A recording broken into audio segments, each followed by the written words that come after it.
Bienvenue à tous sur Afrique Sport pour le 13h de ce dimanche 16 avril 2023 que nous débutons avec Youssef Belaïli, une semaine après son retour en Corse, après un séjour en Algérie suite à un match Niger-Algérie.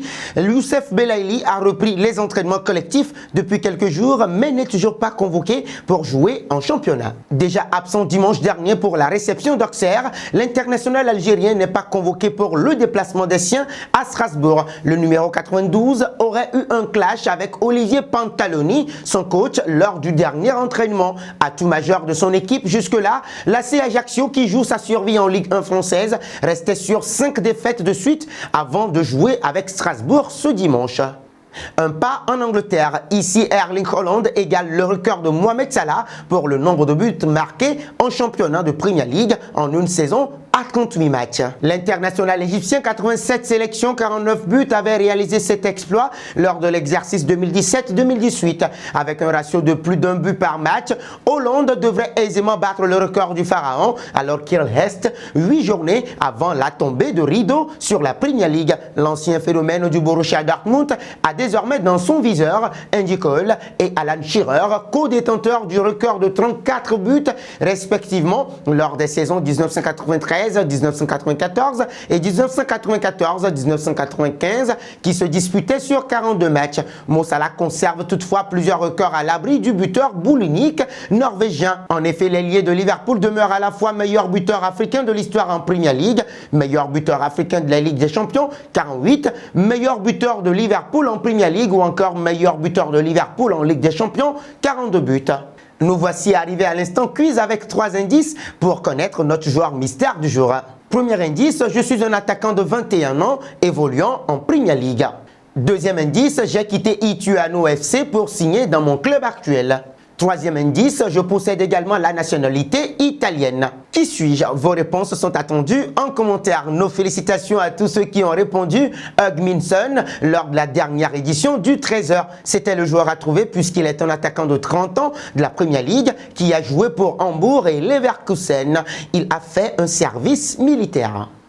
Partons auprès de Wesley Fofana. Mercredi dernier au Santiago Bernabéu, Chelsea a été en grande difficulté. Bousculé par un Real Madrid en mode patron, les Blues se sont inclinés dans cette première manche des quarts de finale aller de la Ligue des Champions 2-0.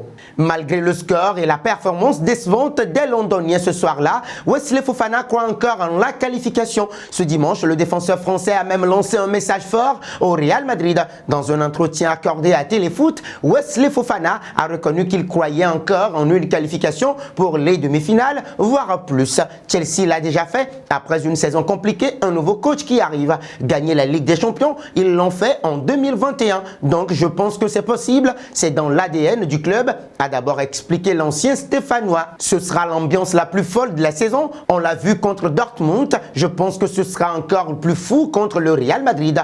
Et je l'espère parce qu'on va avoir besoin d'eux pour faire un grand match, conclut-il. Mais pensez-vous que ce Chelsea de Lampard puisse renverser le Real Madrid? Vos réponses sont attendues en commentaire. Et parlant justement du Real Madrid, il y a du nouveau. Toni Kroos devrait bien disputer une 10e saison sous les couleurs merengue. Sous contrat jusqu'en juin 2023, l'international allemand va étendre son bail d'une saison selon Marca. Toujours très lucide, le champion du monde 2014 avait indiqué au Real Madrid l'été dernier vouloir prolonger d'1 an et d'aviser par la suite selon son état de forme. Les doutes sont désormais levés par le joueur qui a informé sa direction de son aptitude de poursuivre au moins pour une saison supplémentaire. Cette annonce devrait intervenir durant les prochaines semaines, comme pour ses coéquipiers Karim Benzema et Luka Modric, également libre cet été. Arrivé au Real Madrid en 2014, Toni Kroos a depuis disputé 405 rencontres avec le maillot merengue et participé activement aux 4 sacres européens du club 2016, 2017, 2018, 2022.